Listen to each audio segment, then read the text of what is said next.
എടി നമ്മുടെ കല്യാണത്തിന് എന്റെ 2 ഫ്രണ്ട്സിന് ലീവ് ഇല്ലായിരുന്നല്ലോ. അവന്മാരിപ്പോ നാട്ടിൽ വന്ന് കാണും. അവന്മാരിവിടെ കാണും. നമുക്കൊന്ന് കണ്ടേച്ചു പോവാം. അയ്യോ എടാ അതിന്റെ എക്സ് പുല്ലുമല്ലേ 2 കൊല്ലം മുമ്പത്തെ. ഇവൻ കിട്ടിയത് ഇവിടെ ആയിരുന്നു.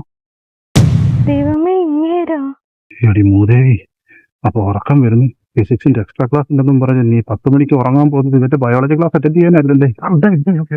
അളിയമാരെ ഇതാ എന്റെ വൈഫ് സൗമ്യ. അറിയാം. അളിയനെ ഇവിടെ അറിയാവോ? അല്ല അത് പിന്നെ നീ കല്യാണക്കുറി വാട്സാപ്പിൽ ഇട്ടായിരുന്നല്ലോ, അതിനകത്തുണ്ടായിരുന്നു. ഓ ആ അങ്ങനെ 1.5 കൊല്ലത്തെ റിലേഷൻഷിപ്പാ അങ്ങ് നടത്തിയപ്പോ ഉണ്ടായ സന്തോഷം. അപ്പൊ അതൊക്കെ എക്സ്ട്രാ ക്ലാസ് തുടങ്ങി 6-ാം മാസത്തില്ല. തേപ്പ് കറണ്ടി ഇവിടെ കെട്ടിയ ഞാൻ ഭാഗ്യവാനാളിയാ. പിന്നെ എല്ലാം കണ്ടറിച്ച് ചെയ്തോളുമല്ലോ.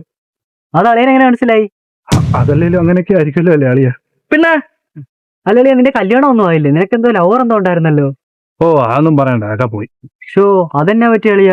ഓ അവള് ഇവൻ കൊടുക്കുന്ന ക്ലാസ് ഒന്നും പറഞ്ഞിട്ട് വേറെ ഏതോ ഒരുത്തിന്റെ സ്പെഷ്യൽ ക്ലാസ് അറ്റൻഡ് ചെയ്യാൻ പോയി. അതുകൊണ്ട് ഞാൻ ആ കേസ് അങ്ങ് വിട്ടു.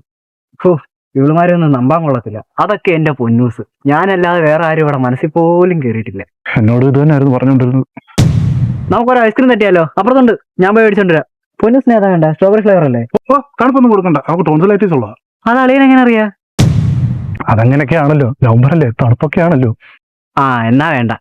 ഐസ്ക്രീമിന്റെ കാര്യം വിട്, നീ നിന്റെ കല്യാണത്തിന്റെ ചെലവപ്പോഴാ ഞങ്ങക്ക്. ഓ ഒരു കാര്യം ചെയ്യും, നൈറ്റ് വീട്ടിലോട്ട് പോ, അവിടെ സെറ്റ് ചെയ്യാം. എടാ ഞങ്ങൾ എന്നാ പോട്ടെ, കൊറേ കറങ്ങി, നല്ല ടയർഡാ. പിന്നെ ആട്രാ വിട്ടോ, ശരി എന്നാ ഞങ്ങൾ വന്നേക്കാം. ഓ ശരിടാ. അല്ലളിയാ, നൈറ്റ് സാധനം ഏതാ വേണ്ടേ? റമ്മോ വിസ്കിയാ? ഒരു വിസ്കിയും ഏതെങ്കിലും ഒരു മാട്രമോ എടുത്തു. ഓക്കെ. അരിപ്പൊടി സുഖം അതാ ഇഷ്ടം. അരിപ്പൊടി സുഖം അതാരാ? അവിടെ വന്ന